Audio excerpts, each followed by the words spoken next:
Hello बच्चों, कैसे हैं आप सब। उम्मीद है आप सब ठीक होंगे। मैं भी बिल्कुल ठीक हूँ। तो बच्चों, आज हम एक मज़ेदार सी चीज़ पढ़ने जा रहे हैं, क्योंकि हम पिछली क्लासेस में जीम, चे, हे और खे पढ़ चुके हैं। ठीक है।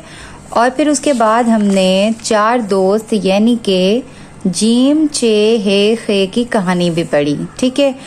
आज हम पढ़ने वाले हैं बच्चों जीम का ख़ानदान। ठीक है, कि जीम का ख़ानदान है क्या। तो बच्चों, जैसे कि हमने पीछे अपनी पिछली क्लासेस में बे का ख़ानदान पढ़ा था, बे के ख़ानदान में बे, पे, ते, टे, से आ रहा था। ठीक है। तो इसी तरीके से जीम के ख़ानदान में जिस शेप में, जिस शक्ल में ये चारों अल्फाज हैं, ये जीम के ख़ानदान में आते हैं। ठीक है।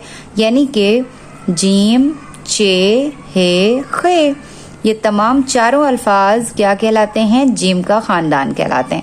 आप लोगों को अच्छे से जीम का ख़ानदान आ गया होगा, और मुझे यकीन है कि आप सब ने अलिफ से जीम तक, जो हरूफ अलिफ से खे तक हरूफ तहज्जी को अच्छे से लिखना सीख लिया होगा, उसको ट्रेसिंग करना सीख लिया होगा, और इन हरूफ से शुरू होने वाले अल्फाजों को भी अच्छे से सीख लिया होगा, समझ लिया होगा।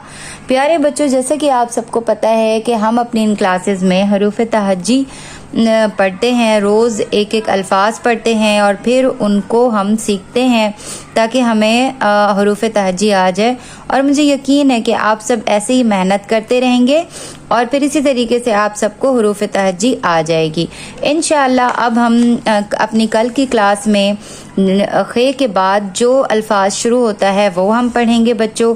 तो आज की क्लास में इतना ही। अभी आप लोगों ने करना ये है कि जीम, चे, हे, खे को अच्छे से, यानी कि जीम के ख़ानदान को अच्छे से लिखना मज़ीद सीखना है, और फिर मुझे कमेंट लाजमी करना है कि आप सब ने खे तक जो है वो हरूफ तहज्जी सीख ली है।